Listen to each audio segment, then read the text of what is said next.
the final game of the day featuring G2 and Heretics. We are going to be hanging out on the analyst desk all the way from now until picks and bans a little bit later. So we're going to be breaking down all the fun stuff as we move right along. None of the boring stuff, only fun. None of the boring stuff, only the fun stuff. There is no boring we avoid it.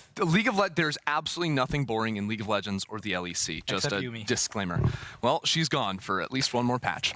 Anyways, let's go ahead and talk about a guy that absolutely stepped up in the winter split, and that is Jankos for Team Heretics, coming up against his former team, his former teammates here on G2. But all throughout winter, this guy was finding so many angles to put his team ahead. I think, like, if he was, okay, how do I say this without sounding condescending? He's just so good, okay? Like, the way he played in the group stage as well, I legit thought through his performance, that would have been good enough to win the game. I can't imagine they didn't. Like, the fact that he actually improved his champion pool as well and went on to play the likes of Graves, the likes of Kindred, played them in the facilitating pattern. His jungle pathing in the early game where he got his laners so far ahead because of his creative pathing. I was so impressed with Jankos last winter, and I'm really hoping we get to see the same kind of guy who wants to reinvent himself and continue pushing himself. I'm going to say it looked like he was reinventing himself there. It was Dark Jankos making a debut. He's looking like the Team Heretics logo. I like the look. I hope he's doing all right. I heard he's feeling a little bit ill, but, you know, all in all, I think,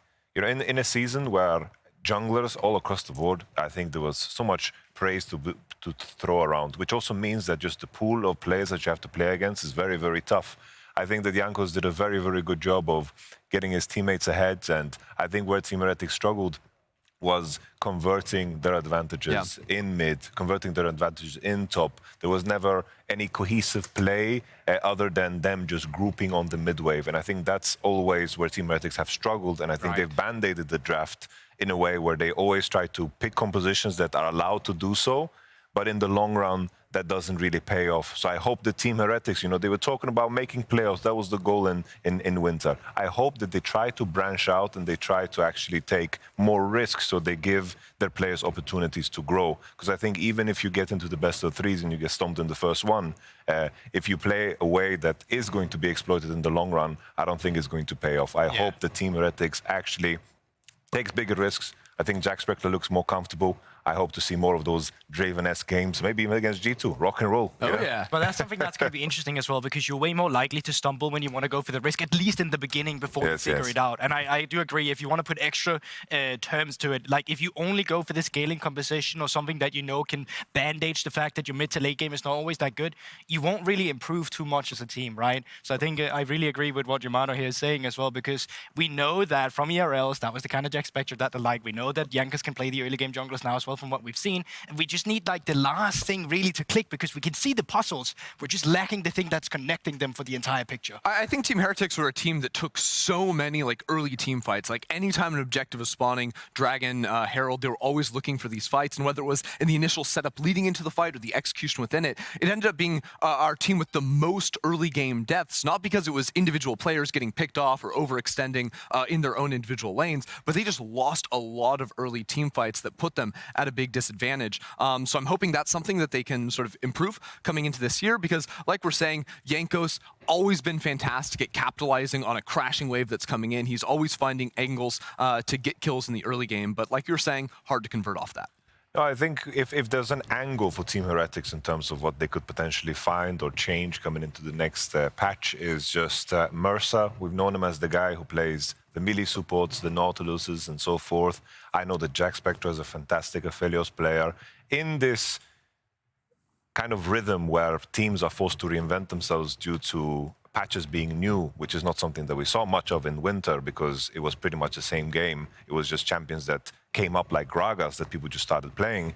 I think this is where they have an opportunity to reinvent themselves, because the Draven was a good look. Maybe we get to see them play Xayah Rakan at a high level, Aphelios at a high level, because the range matchups didn't like it so much. But to set the expectation as well, they are playing against G2 today. Yes. Right, so we're talking about the bigger picture here in terms of what we're waiting for. They are going up against the best team in our league. And if we're talking about early game, we're talking about G2 as well. If we're talking about Draven, we're talking about Hans Summer. So all these things that we're putting out there, in the context of who they're playing against today, it's going to be super difficult for them to do this, but it's always good practice against G2. I have a feeling it's going to be a fist fight down in the bottom lane. I hope like so. the 2v2, I really hope so. especially if they're drafting 4 lane to combat the Mikyx Hansama affair. But I like the thing you mentioned about sort of reinventing yourself, whether it's playstyle or individual picks, because for the solo lanes on Team Heretics, they were kind of defined by the pocket picks, the personal picks. Evie was playing the Cassante basically every single game. It was left open. Ruby's Azir was something he constantly went back towards as well, but found some nerfs. So what sort of direction would you like to see them going here, Yamato? I think the main thing is, sure, Caedrel and Azir are still very playable. I think the main thing for me is just I would like to see more setup around the potential 3v3 around mid. I think if this is something that they practice and hone as a weapon, I think this is what is going to pay off in the long run.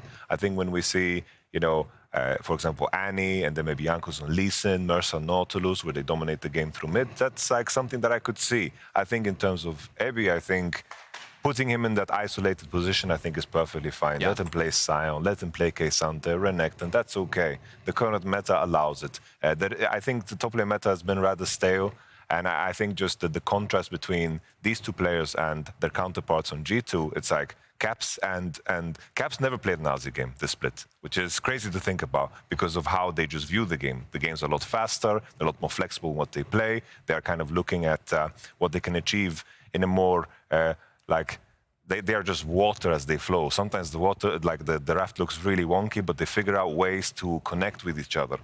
And that is a very, very hard thing to figure out. And that, of course, is the biggest challenge and what's the difference maker between a team that is predicted to win the split and a team that is, competing to maybe reach the best of threes and to grow and grow and grow. And I think this is just, we are measuring two teams that are maybe playing different races. It's kind of like, we have Red Bull racing in one and then whatever. The tortoise, from the tortoise and the hare. Pretty much, yeah. But I mean, for Heretics, it was always supposed to be sort of the longer process for them, putting together this roster, bringing in players from around the world. And that's sort of something we usually attribute to Peter Dunn, very strong scouting, putting together rosters that in the long term will be successful. If anything, if you are going to face G2, probably the first game to do it is better. I think the more games they play on stage, the more confused, you have to ban Kled 1, 2, 3 or whatever. They probably took a break after winning the split and now they need to figure out how to play on this patch. Maybe G2 just shoot themselves hard in the foot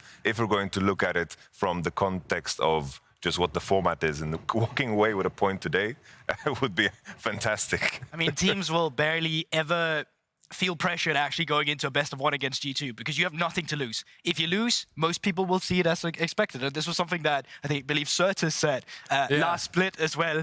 And if you win, then wow, you just beat them, right? So there's really no pressure coming into it. You can really just come through with what you've practiced, what you want to define, all the things that you really need to work on. Absolutely. I'm personally, I just want to see what sort of secret sauce G2 have been working on. Cap said the interview was like, last split he wanted 10 more games to show off all the fun picks he had up his sleeve. But, because we are going to be covering the draft on the desk, like one thing I would just like to hammer home again with G2 is how their flexibility is just so unique within them, and something that no other team in the LEC has really fully been able to replicate on their own, primarily because G2 will find all of the tools you need in a comp to make it fluid, to make it be able to play, team fights, early game, objective, siege, whatever. But they do it by putting the different tools in the wrong places almost. This place you wouldn't expect them, right? When Yike is playing all these carry junglers, when everyone else in the league, it's heavy engaged junglers. Who steps up? It's Mikyx in the bot lane with the Nautilus, or Caps in mid playing all the jungle champions. Yeah, but even then, right, we've seen it where they flex so much that it looks like they've had the worst draft. I remember when they had that Kled mid game, it's like,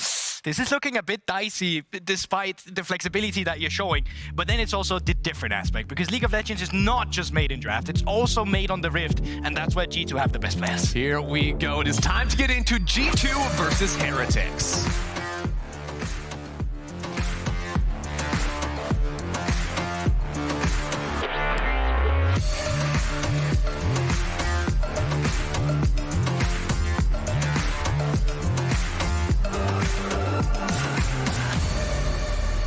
The hood has come off Jankos and he is ready to game here. G2 split champions in winter and have a lot potentially to debut here on 13-4, getting kicked off easy with a Vibe Man. I think it's interesting here for G2 on blue side. I kind of think that they might just look for a Xayah Rakan 2-3 and then invite the Xayah Rakan themselves with a Draven slam, because it's much harder to counterpick that on red side because you can only pick one part of your bot lane on 3.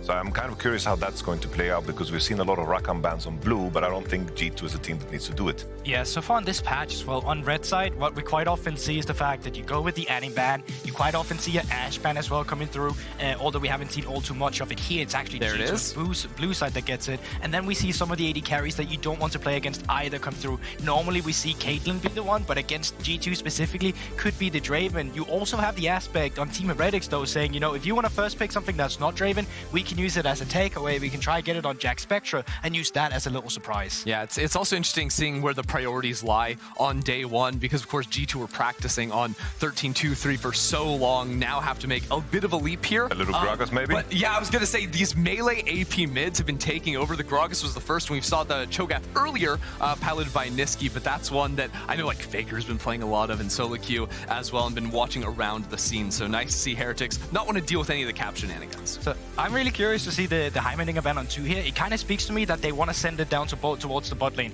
Usually what champions that struggle against Heimerdinger are hook champions. We saw it earlier when Mad Lions picked Thresh into Heimerdinger. Every time you hook, you just place a turret. So either you're looking for something like where you just want to go in, or you want control of that bot lane where you're looking at Nautilus, Thresh, that could potentially be paired up with Aphelios that you spoke up with earlier. I think Aphelios is definitely a very solid blind, but it seems that they're going to keep their bot lane pick and just lock the Draven on 3 into a Xayah Rakan. I think that's what it's looking like. Probably we're going to get Sejuani here together with the Jayce.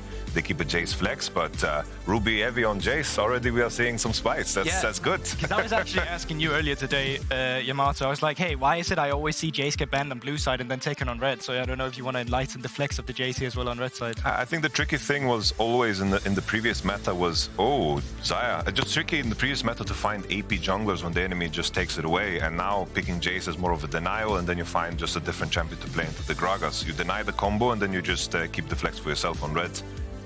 I guess this is the move, but now I guess they're just inviting a Draven angle. Yeah, it's interesting because I think, like, looking at Jankos, he doesn't play a ton of, like, hard AP champions in the jungle, so definitely looking to one of the solo lanes to sort of supplement in that area. I'm mainly curious where this Gragas ends up going, because, like, I have half a mind to be like, this is something Mikyx has been waiting to pull out as well down the bot side of the map, but with Thresh as an option, looks like that just may be the natural pairing here with the Draven. Tons of engage options, the ability to play around bot lane. Like, this is exactly what you want from Hans and Mikyx. And I usually really like seeing a Thresh into the Xayah, and the reason is Xayah is one of those champions who's super good at coming through with the disengage. Thresh has non-committal engage with the hook.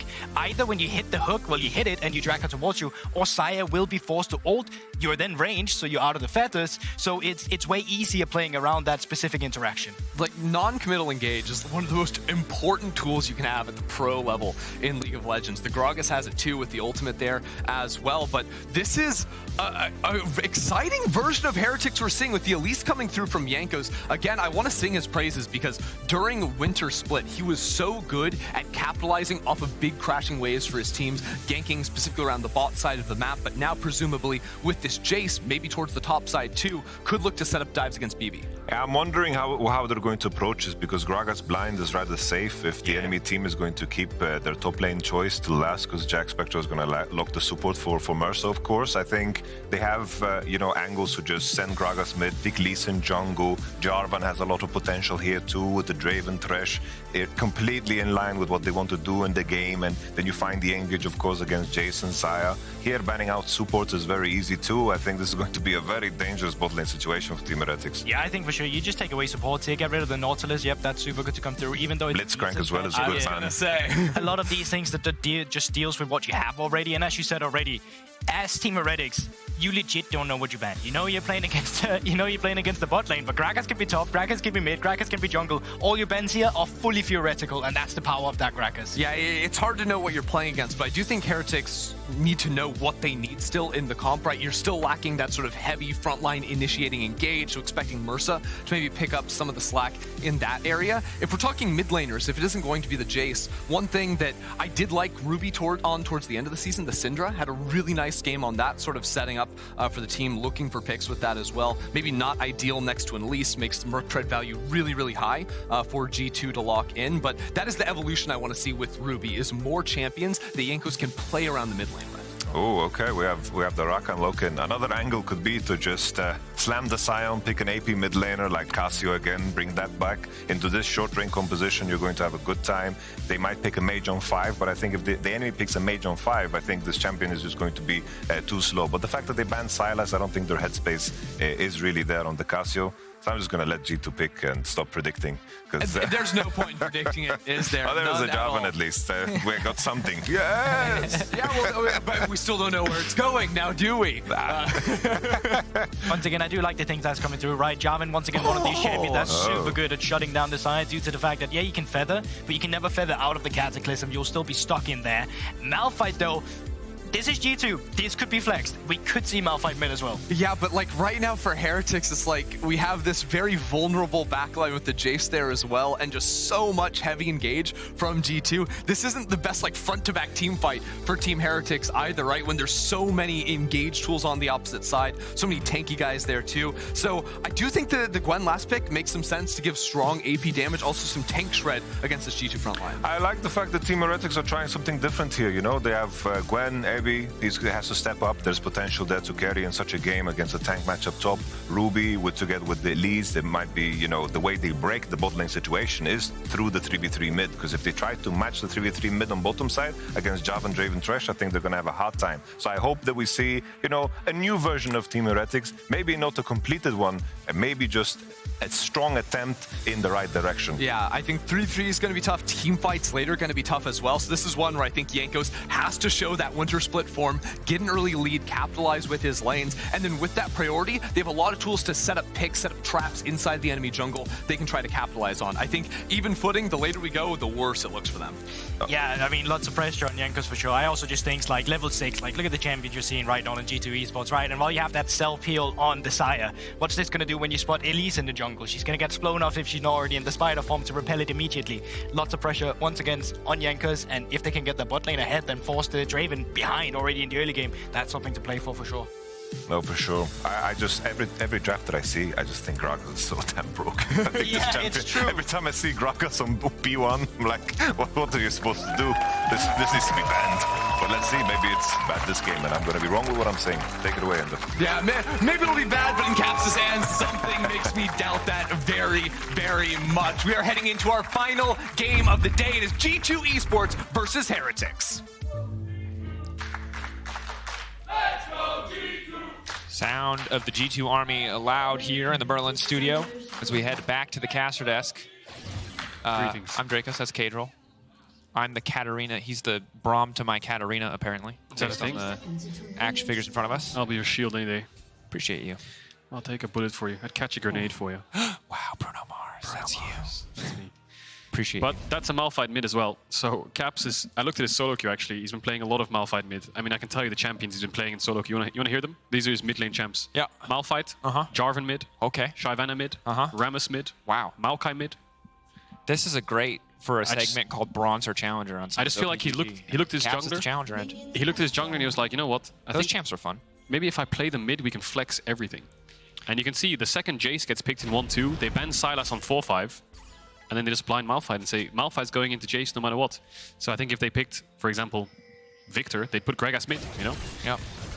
Very powerful draft here from G2 in terms of flex. Let's see if they can execute on it because they have a lot of dive. And I think Heretics have a couple tools to work around it. The Gwen is against 3 melee champs that have to commit on the top side. And they have a Xayah as well. So if this game goes really late, I'm a bit worried. But just for a heads up, it looks like Caps in solo queue is building full tank Malphite. None of that AP, but he's got Comet, so I'll hold my breath. We'll find out. We'll find out what the exact build is going to be here. All right, Berlin, I have a question for you. We're going to play a quiz game. All right, there's exactly one question in this quiz. You can vote by cheering. It's a simple yes, kind of positive, negative sort of question. Do you think Hansama is good at Draven? Anybody? Ah, well, you're right. He's actually insane. He's disgustingly good at this champion. He's arguably the best Draven in the West. And that's a little concerning for me, Caedrel, as you heard from the cheers of Berlin. I think that letting this one through makes this game feel pretty hard. Yeah, I think it was permabanned against him in playoffs, I believe. Never really got his hands on it. Also, you passed. Good job, Berlin. You passed the quiz. Yike actually did Red Raptor's Crux. You know what that means? That means level 3 in bot side, and the Draven's actually not being used for dive by looks of it. It's looking like it's used for invade, so Jankos is going to go top. Complete split map, so this Draven is basically having the time of his life down here. It's just a question of can BrokenBlade get dove? Can Jankos and Evi set up a cross map to leverage this split map? Because right now they're taking away blue. Evi needs to get these waves on her tower, and they need to get a dive going. Caps can TP to cover, but it's going to ruin his lane phase. So who's going to pull the trigger first? It's a good question. Wave stacking. BrokenBlade healing up a little bit here, but it's going to be a tall task to survive the Elise dive. Jarvan now running up, though. Jankos taking his time on this Gromp. And, of course, 20% damage reduction. So Jankos might think that it's a complete split map here, but it's actually, yeah, like you said, Yike's on the way up. He could catch them off guard by covering this dive onto BrokenBlade. Can BrokenBlade live? He's warded the bush. Does he see him? He sees him now. So Yike needs to get up here quick. He's got about 5 seconds to get there because they're just going to instantly go for it. Barrel coming out, trying to slow, trying to buy as much time as humanly possible. The cocoon is everything. If the cocoon hits, it's an easy dive, it's an easy follow-up. BrokenBlade, excellent body slam to catch out. Jankos now has to reset early. Yike now coming in, flying a dragon. Evi going to be locked up. First blood going down. No, Yike splitting his focus. He's going to burn through Jankos. Evi now needs to run. Flash auto, flash auto. Flash auto. Hits the W, hits the Golden Aegis now on the bottom side of the bot lane. Mikyx now been caught out. Excellent stand aside, stops the engagement coming in. Hansama thirsting for more, trying to get more done. The Ignite ticking, burning, but they will not get the cash in quite yet. And meanwhile, Evi is going to escape 1 for 1 at the end of the day. Small blunder by Yike. I'd have to see it again, but there's a chance he could have got both of them. He thought that Evi would die to the red buff tick, but he actually doesn't. Lives on very, very low HP there. Dive was good by Heretics, but they missed a cocoon. They had a small wave to work with, but they thought they were in a 2v1. Yike shows up to save the day. A lot of fighting in bot. Mickey and Hans using summoners. Jankos just ran straight bot. Here he is again. No flash, though. See if Mersa can flash knock up. Oh. I think he knows Hans has the E. I'm not sure if he has the mana for it, but he can interrupt it. Explosive early game, as expected, when G2 is one of the teams in the game. Yeah, and a positive early start in the sense that they were able to grab first blood. Gold still 200 in favor of G2. A lot of that just because of the Draven here on the bottom side. As the Flame comes back, Mersa now going to be in trouble. Are they going to commit? Yeah, the resources, no. Happy to just take the incremental trades here as Ruby stepping forward is going to try to get the exchange onto Caps. Caps forced to flash out to safety. Well played by Ruby, really trying to push this advantage early before there's any armor on the Malphite. Surprised he didn't go for the flash auto swap form or something, or like E or something like that. Maybe he didn't have mana. Didn't want to risk it, gets his flash anyway. But Caps is getting closer and closer to that level 6.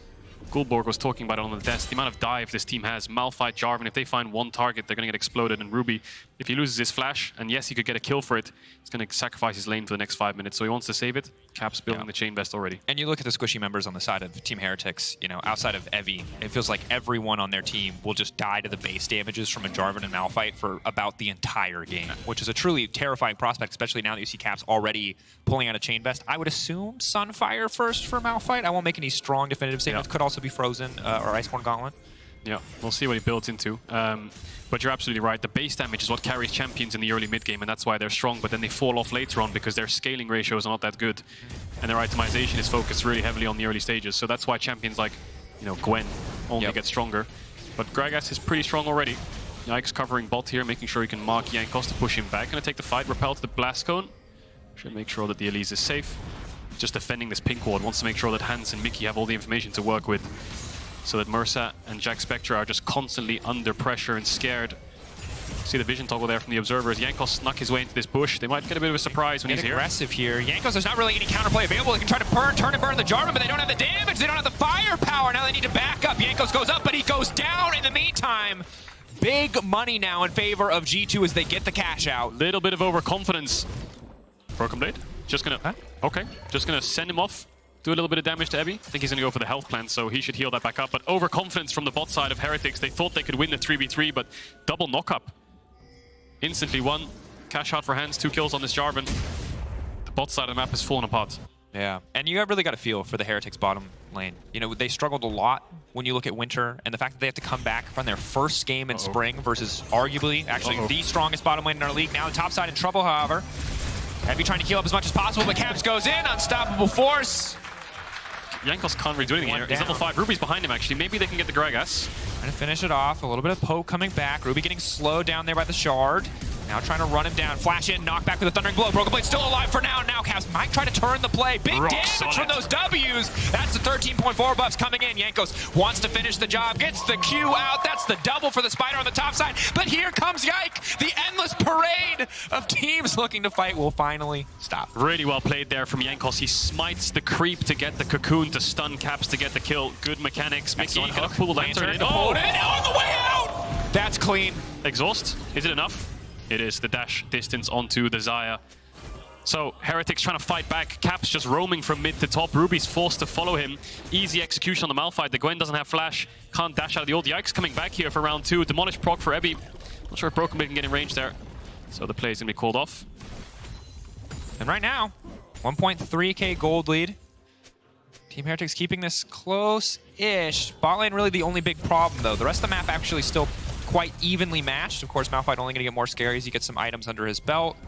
Reminder, the armor ratio and the cooldown were buffed on his W. That is the auto attack enhancing ability. So even more powerful with the armor build, and why we're seeing early armor here after the Dorans. Yeah, and a classic quote-unquote counter to Jayce has always been Malphite top, because you can punish him and get a CS lead, but in teamfights, the Malphite's always useful. And when the Jayce loses flash, it's such easy setup. Malphite presses R, everyone follows up, Jayce dies. And that's the problem that Ruby has right now. He has no flash. And Caps, you can see on the left there, his ultimate's coming up in around 10 seconds. So that's going to be a lot of threat that G2 have, let alone the Jarvan EQ and the Cataclysm. Yeah. I mean, and also just the 50% attack speed slow when you finally do max out that E against a Gwen, a Jayce, and a Xayah. It's just crushing. Like, this champion is so frustrating to play against. Just going to proxy here on bot side. Yike's hovering around. Too scared to walk up here. And you can see Jankos is heading down as quick as he can. No TP on Ebby. Mickey and he's just standing in front of. They're gonna take this fight. Yike can get there quite quickly. No. Jumping back out, Hansama now stepping in. The root's gonna connect. They're gonna try to burn through Hansama, but he instantly cleanses that one out. Enough burst damage to take out Yike. Another cash in for the side of G2. Clean mechanical play here. The redive. No way. Won't connect. Caps is coming actually. Maybe there is a way. Need to get this wave down quickly here, Heretics. They're not gonna flip it. Not gonna take the risk.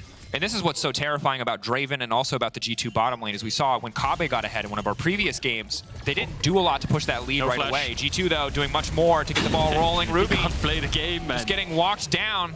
Can you do me a favor? Can you bring up that Hansama graphic again for me? Yeah. Just as they look for this bot play.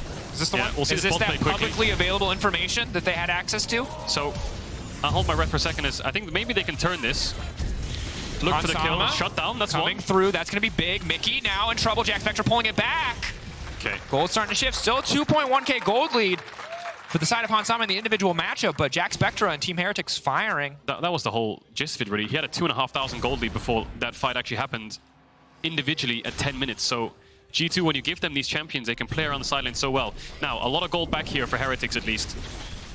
Herald popped, plating should fall in favor of Jackspektra. Help him get towards that mythic as quickly as possible as Hans picks up the Kraken Slayer already. And the BF sword.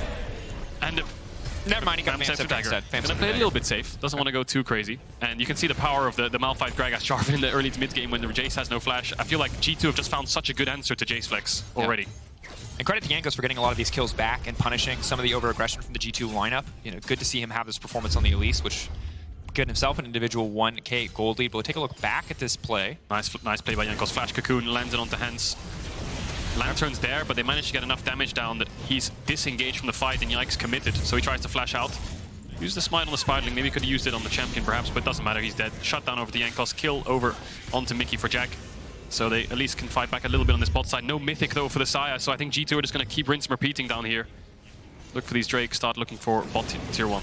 Yeah, really difficult for Team Heretics to find too many angles or opportunities here, but again, good on Jankos to find that one, recognizing that the cleanse was gone after the previous dive from G2, so punishing that lack of summoner spell. Hansama's flash back up and available, though, makes it feel pretty impossible for them to make any plays on the bottom side. May have to look somewhere else. Jayce now matching up against the Gragas on the top side of the map. Still can maybe get some work done there. And I will say props to Jankos. We're seeing the wealth of experience he has here. Everyone can die on Heretics. They can go top, they can go mid, they can go bot, but Jankos is actually matching every single play and getting things back for Heretics. 100% kill participation, 4 kills out of the 5 right now, and he's coming bot. He knows exactly where Yike will be. He's matching G2's plays really well, and he's keeping Heretics in this game.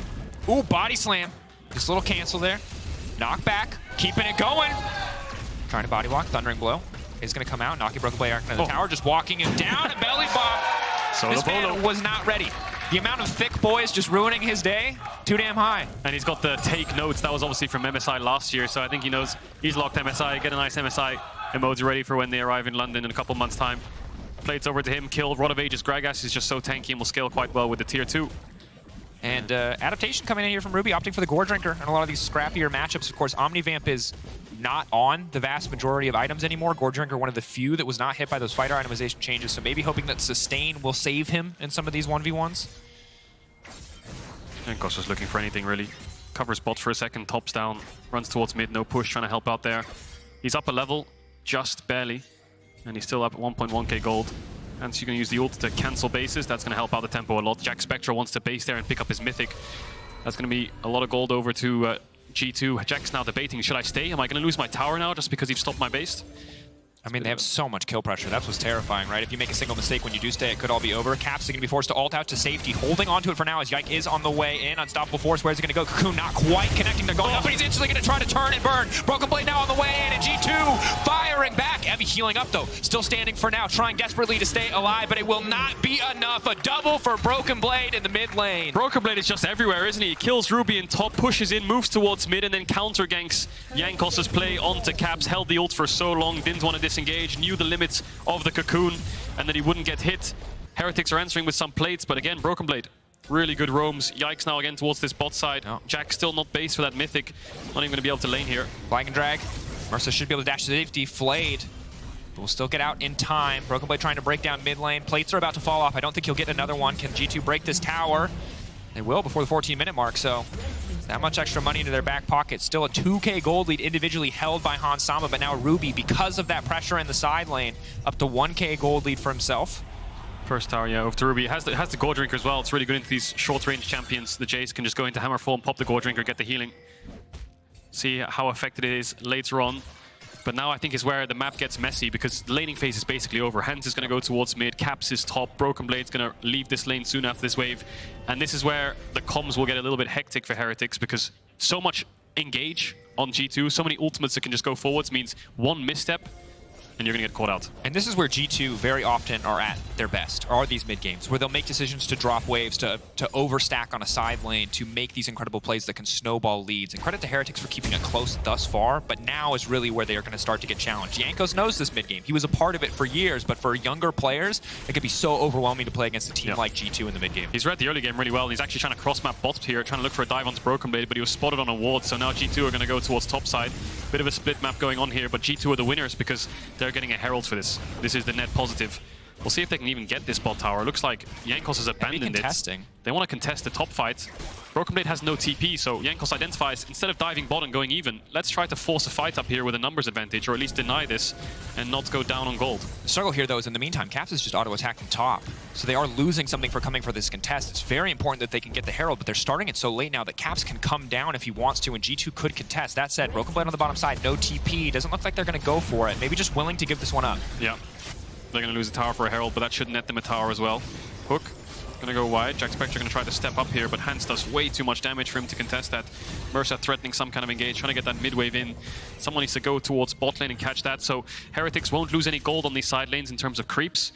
And they just need to make sure that this Herald gets them a tower. They can also use it for this next dragon spawning in 30 seconds to see if they can get a little bit of push in a lane to stop Hans from controlling the entire map. Difficult. Find these angles for Team Heretics. Hansama now stepping forward. Jackspektra alone, just not a threat. The Vamp Scepter alone, more than enough lifesteal to help him win out. Hansama unconcerned. He's just gonna go for it? Okay, he's just gonna... okay. Just gonna stand in front of him, take the tower. Next midwave, Dragon spawning has the Vamp Scepter, so he can just heal straight up from the damage he took. 54 per auto? Draven is so obnoxious. Yeah, it is so much damage, isn't it? Yeah. See what Heretics do about this Dragon. Looks like they're gonna give it, and Jankos is now hovering top. A lot of macro going on here. It's basically G2 versus Jankos on this map. Evie is going to be the one that's going to do the most work in fights, and Jackspektra just kind of has to sit there and scale. And I think the big thing is the counter-engage or the re-engage from the side of Team Heretics will be strong. It's kind of a shotgun from the side of G2. Their only sustained damage is really BrokenBlade, so if they blow their combo and some of their skills go wide, maybe there's an angle in the longer fight with champions like the Jayce and the Gwen to win out. But again, as long as Hansama is in the fight, it feels pretty impossible to win any kind of 5v5. Yeah, Heretics just looking for some kind of vision.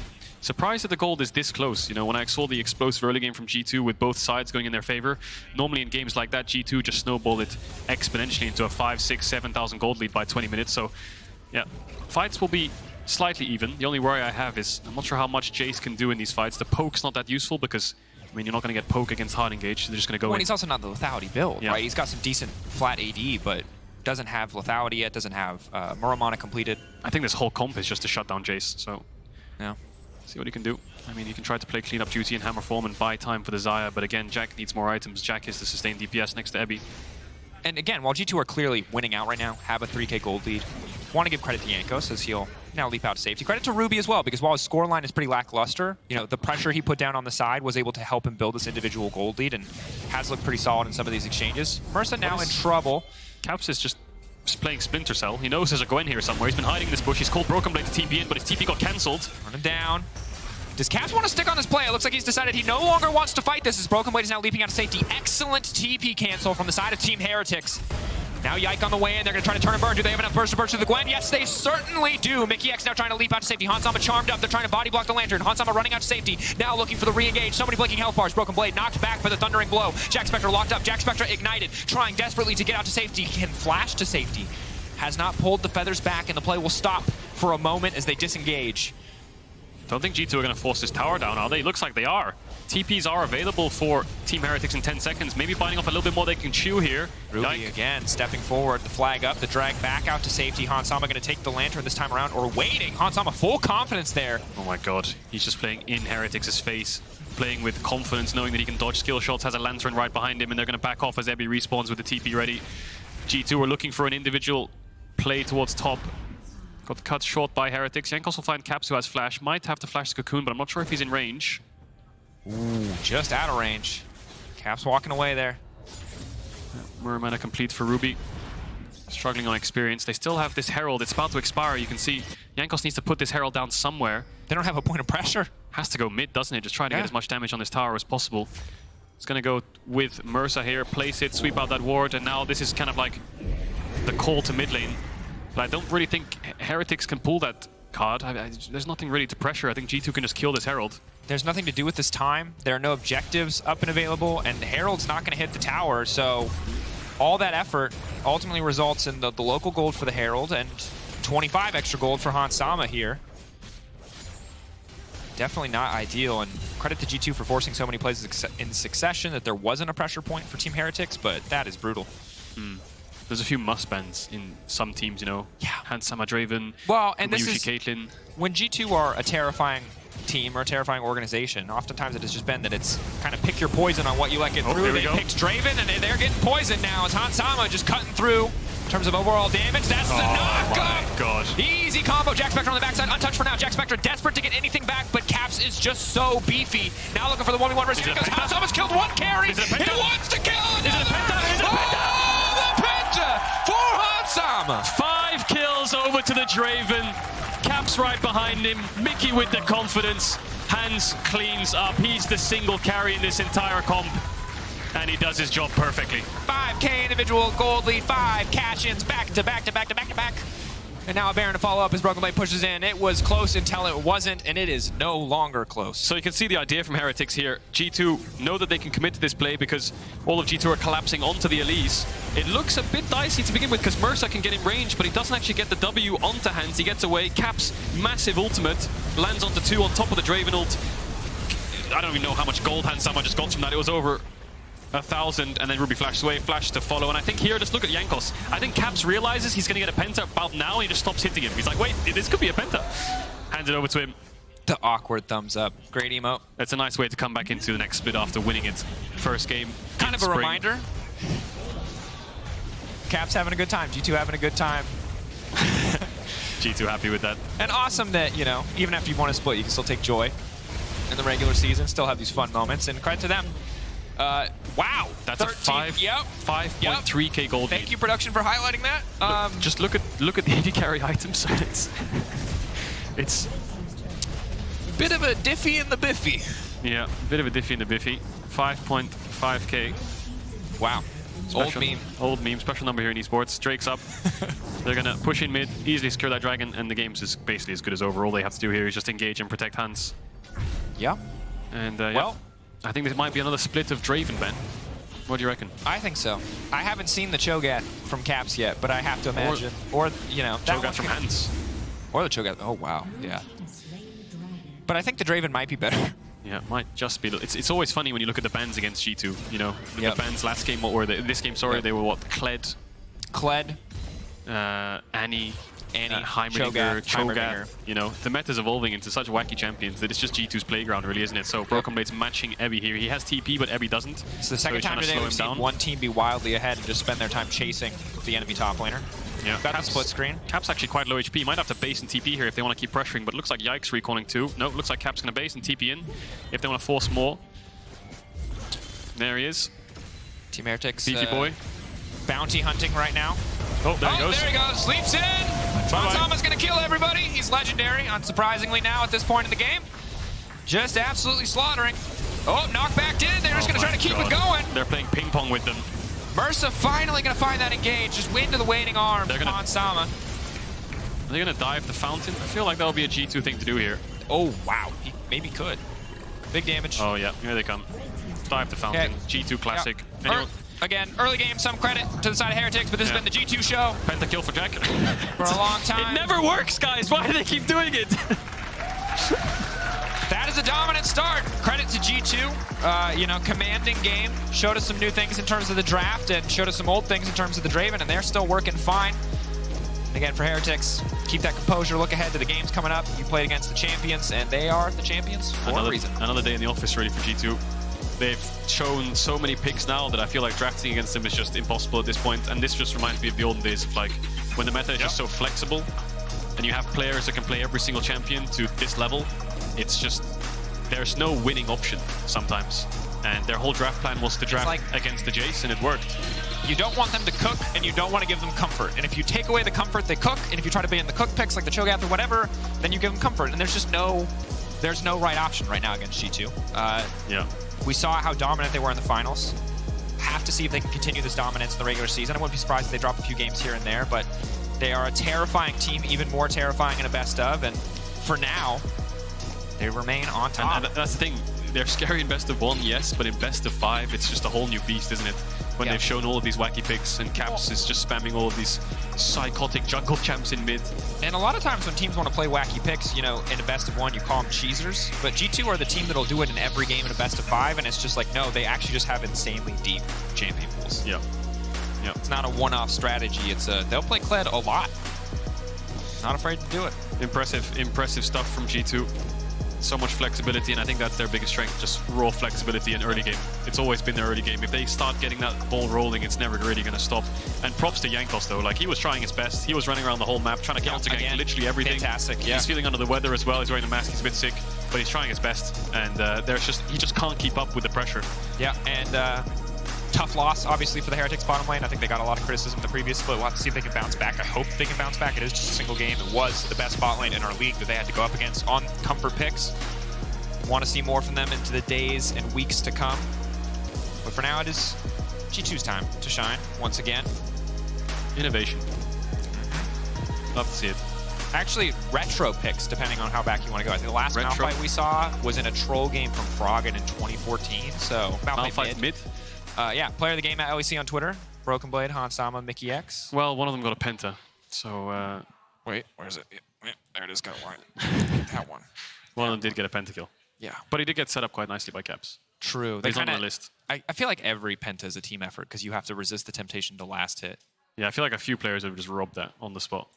Definitely. Rude. Anyway, we've talked enough, clearly. Let's hear from Laure and the Penta Boy himself. Penta Man, sorry. Penta Boy himself, Penta Man himself. Thank you, Drakos. Hans Mama, thank you for joining me. First pentakill since 2017, you were telling me. How was this one? Well, it felt very good. Yeah. The moment I got triple kill, I was like screaming for the penta. I was really trying to get pentas in scrims, so that was a good practice. I got penta in scrims, but never on stage since 2017. Yeah, super happy to kill it, especially on the Draven. Yeah, were you calling it for the team, seeing that you got the triple kill, telling me, okay, set me up, help me get the rest of the team here? What was the communication like? Well, I think I don't remember actually. They felt they engaged or something, yeah. and then Jarvan ulted everyone, and it looked like I got the double kill. So I was like, okay, I'm gonna keep going. They can't kill me. I ended up flashing in on the Jayce and triple kill, and then my team kindly gave me the penta. They could kill there was one champion that they could kill, but nice teammates. And a nice return in Spring Split for you, Hans. Are you surprised whenever you see that enemy teams leave Draven open, given how good you are on the champion? Yeah, it's definitely all the time a surprise. I'm also surprised that no one really plays it because I think it's a strong champ. But also I'm really good on it, so maybe they should do the same on winter when they perma-ban it. Wow. Difficult champion to play. Maybe I want to say doesn't fit for every playstyle. Hey, actually, what do you think it takes to be a good Draven player in terms of playstyle, where you see the game, where you think the game? What makes a Draven player stand out? I'm not sure, but I used to be a OTP Draven, and my mentality was just to kill the enemy before dying, and I was always going in, always diving, always dying. That was quite rough. That was really aggressive playstyle, and I ended up one-tricking it the whole time in in season 3, season 4, and I think you just need to be really aggressive and look for limits plays all the time. There's only way with Draven, and it's forward, of course. Hans, about Spring Split. I remember that you came back in the LEC before winter telling me that you had a specific goal in mind to prove that you could be the best ADC in the league and come back to your prime level. What is the goal for spring here, personally? The goal is going to be stronger, evolve as a team, evolve for myself in the bot lane compared to the winter. I think winter we were quite strong coming to the playoff, and I think we have the room to evolve, to be even stronger for the Spring Split and then go MSI. Yeah. That's the goal. That's really the goal, to improve every day, to be stronger. I'm sure that we all know it in the team, and we all know that we have things to improve. Yeah. That can be improved. And MSI being already secured, you have a bit of more room maybe to improve and a bit more freedom, less weight on your shoulder. But I'm wondering, as one of the best team in the league, given that you won winter, how hard is it to stay on top of things and not to let the other teams overcome you and catch up on you guys? It's definitely a challenge. Everyone is for sure gonna come with high motivation to beat us because we were first. But it's also, I like this challenge. It shows that there's a lot of hunger from them to try to beat us. And I could get inspired from that. And also, I think the mood in team is just very good. It's very easy to play. It's very easy to make things happen. Good things happen, play the game well. So I'm not too worried at not improving. I think we can go very far. I think we're in a good road. You had a good dynamic already, which is not the case of some teams who had to make changes between the splits. I'm thinking of Astralis, Excel, Fnatic, even Vitality. Which of these teams do you think is going to benefit the most from the changes they've made, and why?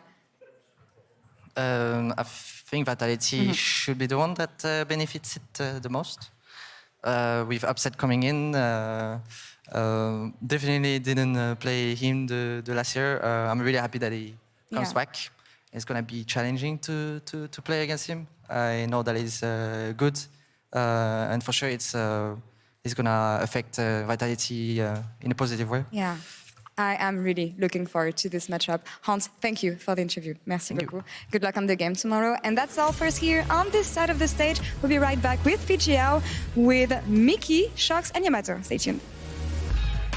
Teammates, nice. That's good. Oh, we're live. We're live.